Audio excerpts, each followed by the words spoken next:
सोनार समाज को इतनी भावों में तेजी के कारण घर तो चलाना मुश्किल हो ही रहा है, साथ ही उसका अपने काम धंधे के प्रति मोह भंग भी हो रहा है और इसी वजह से काम धंधा छोड़ने की कगार पर है और को किसी और नए धंधे की ओर पलायन के लिए मजबूर है।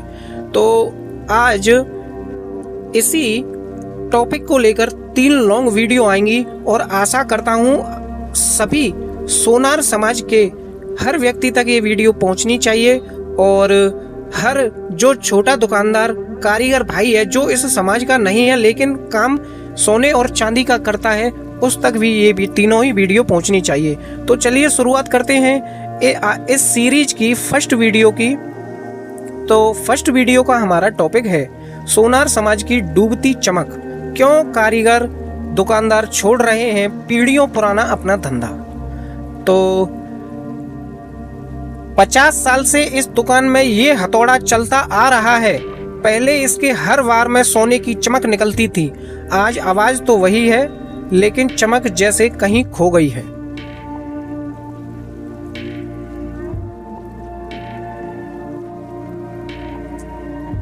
ये है शंकर लाल जी।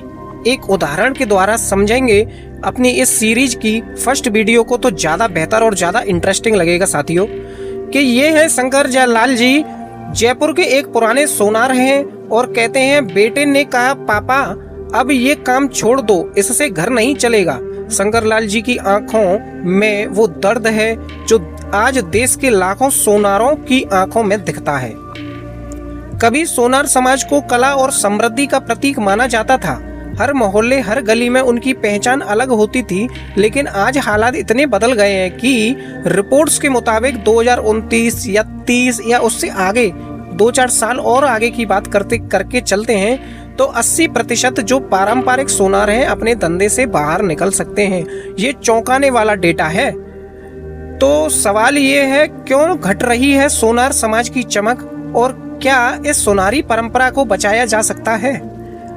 पहले हर कारीगर अपनी हथेली की लकीरों में कला लेकर बैठता था, हर झुमके हर बाली में उसकी रूह झलकती थी, पर अब वो काम मशीनें कर रही हैं, तेज सटीक और सस्ता मशीनों द्वारा उसे किया जा रहा है। एक इंडस्ट्री की रिपोर्ट के अनुसार पिछले 10 सालों में हैंडमेड ज्वेलरी की डिमांड 60% तक घट गई है और बड़े ब्रांड्स ने ऑटोमेटिक मोल्डिंग और 3D प्रिंटिंग से एक ऐसी रेस शुरू कर दी है जिसमें छोटे सोनार बहुत पीछे, क्या वो उस रेस में है ही नहीं।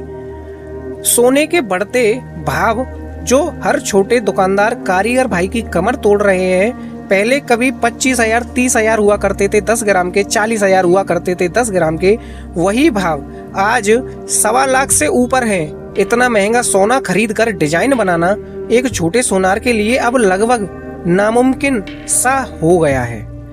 पहले 10 ग्राम सोने का अगर कोई ग्राहक सामान बनवाता था तो 500-600 रुपए मजूरी मिल जाती थी, लेकिन आज भावों की अस्थिरता के कारण उसे नुकसान 120% जाता है। माल महंगा, मेहनताना सस्ता, और यही समीकरण सोनार समाज की सबसे बड़ी मुसीबत बन चुकी है। जहां पहले बेटा बाप के साथ भट्टी पर बैठता था, काम बंटवाता था, अब वही बेटा कहता है पापा मैं कंप्यूटर सीखूंगा, यहाँ बैठकर क्या मिलेगा। आज की युवा पीढ़ी स्थिरता चाहती है, धूल धुएं में नहीं, एयर कंडीशन्ड दफ्तरों में काम करना चाहती है और ये सोच कहीं ना कहीं परंपरा की डोर काट रही है। 2023 की James and jewellery council report के अनुसार पारंपरिक सोनार परिवारों में अब सिर्फ 22% युवा ही हैं जो काम आगे बढ़ा रहे हैं। जीएसटी के बाद से हर ट्रांजैक्शन हर बिल का हिसाब रखना पड़ता है। छोटे सोनार जो बिना अकाउंट बुक के काम करते थे अब कानूनी दबाव और टैक्स जाल में फंस गए हैं। कई बुजुर्ग कारीगरों ने कहा अब ये धंधा हमारे बस का नहीं रहा। सरकार की नीयत साफ हो सकती है पर प्रक्रिया इतनी पेचीदा है कि छोटे कारोबारियों की सांस अटक जाती है।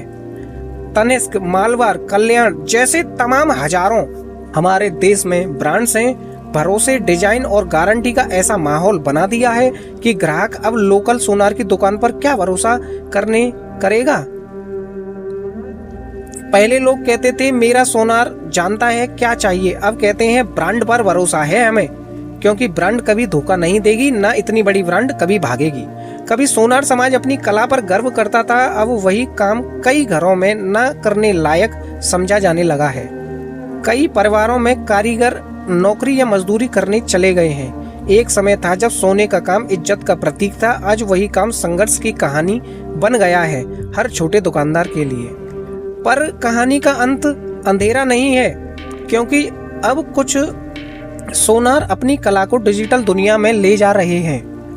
YouTube, Instagram और Etsy जैसे प्लेटफॉर्म पर कई युवा कारीगर आज अपनी हैंडमेड ज्वेलरी को भारत से लेकर अमेरिका तक बेच रहे हैं। कला अगर जिंदा है तो उसका रास्ता भी मिलेगा। मतलब साफ है, सोनार समाज का भविष्य खत्म नहीं हुआ है, बस दिशा बदल रही है।